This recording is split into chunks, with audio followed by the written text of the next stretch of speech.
Building a course from the ground up can feel, well, kind of overwhelming, right? Almost impossible.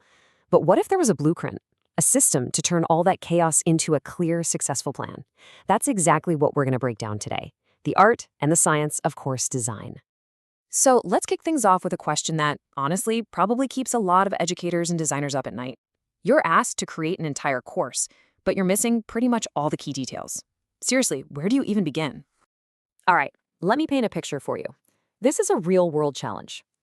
Imagine you're Doug at San Francisco State University. You get a request.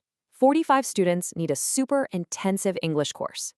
You know a little bit, their age, that they want TOEFL prep, some help with dorm life, but you have zero data on their actual English ability. No test scores, no writing samples. Oh, and the whole thing needs to be ready in 5 months. You are, quite literally, teaching in the dark. So you're faced with this chaotic situation. What's the first move? Your instinct might be to just grab some textbooks and start planning lessons. But, and this is so important, the real first step isn't the content, it's the context.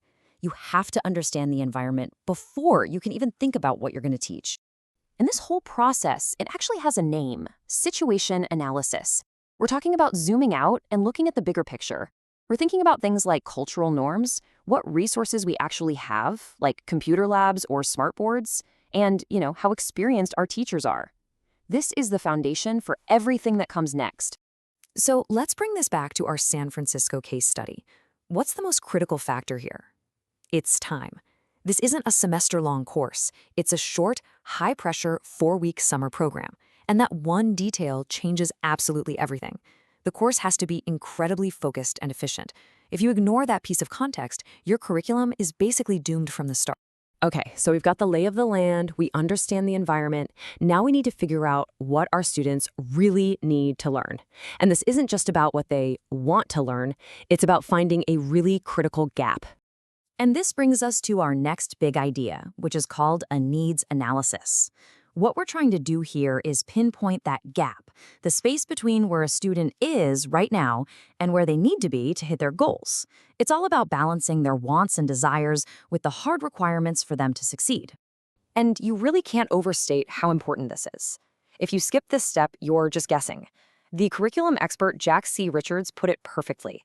Without a needs analysis, we are, once again, teaching in the dark.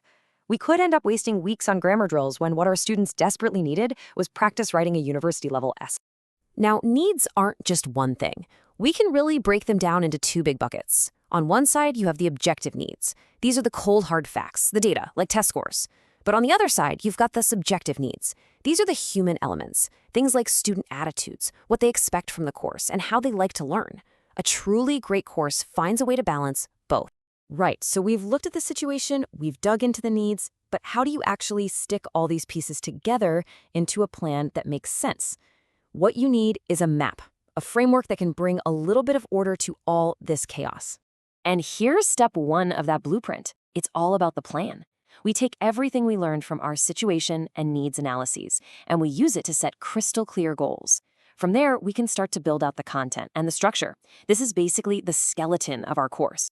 But then comes the reality check, right? Because every great idea runs smack into the real world. Things like budget, time, and how many people you have on staff, they all act like a filter. They force us to take our perfect, ideal plan and shape it into something that's actually doable. So once our plan has survived that reality check, it's time to get into the action. This is where the big ideas from the syllabus get turned into something real. We translate that high-level plan into the specific day-to-day lesson plans that a teacher can actually use in the classroom.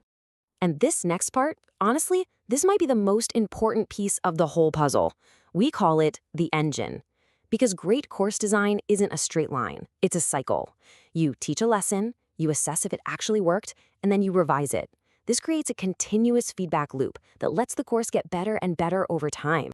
But a perfect plan on paper means absolutely nothing if you forget about the people involved. The teacher, their unique style, their personality is going to completely shape how the course is delivered. And you have to design around the books and tools you actually have, not the ones you wish you had. Okay, so with all that in mind, the framework, the reality checks, the human element, Let's circle all the way back to our impossible request. How does this blueprint actually help Doug solve that puzzle? Well, using this model, the problem it jumps right off the page. We have a massive data gap. We know a bit about the situation and we can make some educated guesses about their subjective needs, but we have absolutely zero objective data about what these students can actually do. But here's the beautiful part. The framework doesn't just show us the problem, it points right to the solution. Instead of panicking, the committee can create a simple, actionable 3-point plan. First, send out a questionnaire to get some of that subjective data early. Second, make that first week of the course super flexible. And third, and this is the game changer, give them a diagnostic test on day 1. That immediately gives them the objective data they need to fire up that assess and revise engine for the rest of the course. So what's the big takeaway from all of this? I think it's that good course design, it's not a straight line. It's not something you do once and then you're finished. It's a dynamic balancing act. It's a continuous cycle of gathering info, making choices, and constantly revising.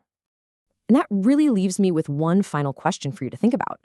When you approach a project, is your design process a one-time event, something that's set in stone? Or is it a living, breathing cycle, one that's built to adapt, to learn, and to never ever stop improving?